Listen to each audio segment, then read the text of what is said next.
ئەمەی کە پێ وترێ میدیا و ڕەیان ناوی خولێکی هاوینەی لقی سلێمانی ڕێکخراوی خوشکانی ئیسلامی کوردستانە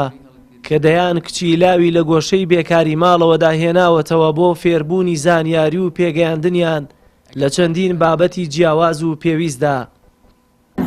نزیک بە حەفتا محاضرەمان هەیە وانەکانیشمان بریتین لە فێربوونی زمانی عەرەبی، زمانی ئینگلیزی، خۆڕەوشتی ئیسلامی، عەقیدە، قورئان و تەجوید.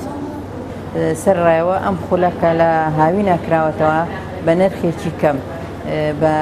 25,000 بۆ هەر تەلەبەیەک کە زۆر نرخێکی کەمە، چونکە بابەتەکان بابەتی گرنگن. هەموو ئەو بابەتانەی کە لەم خولای وتراون نەتەوانێت لە شوێنانی تر بە نرخێکی گرانی ئەوترێتەوانێ. ژمارەی تەلەبەکان کە بەشداریان کردووە 70 بۆ 80 تەلەبە بوون. خوێندکاری ناوەندی و دواناوەندی و تەنانەت زانکۆ و پەیمانگاکانیش هاتوون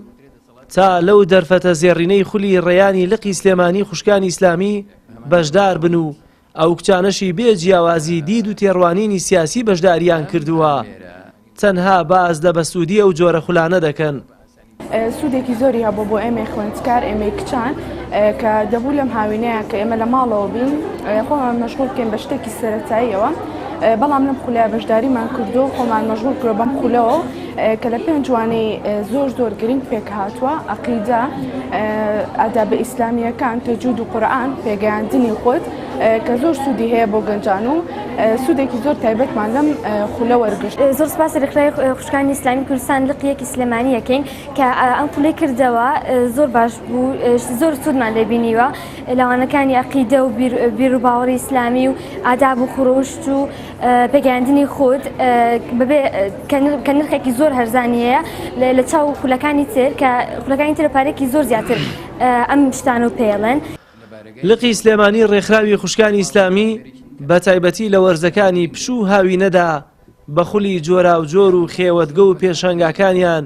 فراغی دایکان و کچان پڕدەکەنەوە و توانیویانە زانیاری بەسوود ببەخشنەوە و فێری پیشە و دەستڕەنگینیان بکەن.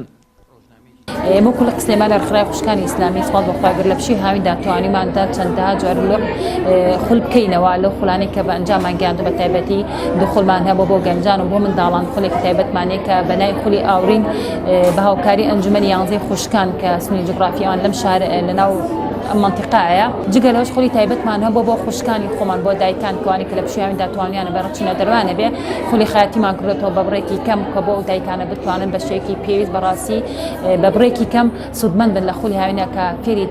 شتێک بن لە ژیانی خۆیانە بۆ داهاتی خۆیان لە ڕۆژانەدا سودمەند بن. سپاس بەخوای جگە لەوەش خولی قورئان و تەجویدمان هەبەر بۆ گەورەکان بێلۆی کە وانەی تایبەتیمان هەبووە و هەروە وانەی گشتیمان هەیە لە بینای لقا کە ڕۆژانی شەمان وانەی گشتیمان هەیە. بەشداریکردن لە خولەکانی لقی سلێمانی ڕێکخراوی خوشکانی ئیسلامی کوردستان بێ جیاوازی بۆ هەموو ئافرەتان دەبێت کە بە تێچوویەکی کەم خزمەتێکی زۆر و زانیاریەکی بەسوود لە مامۆستایانی پسپۆڕ و شارەزا بەدەست دێهێنن.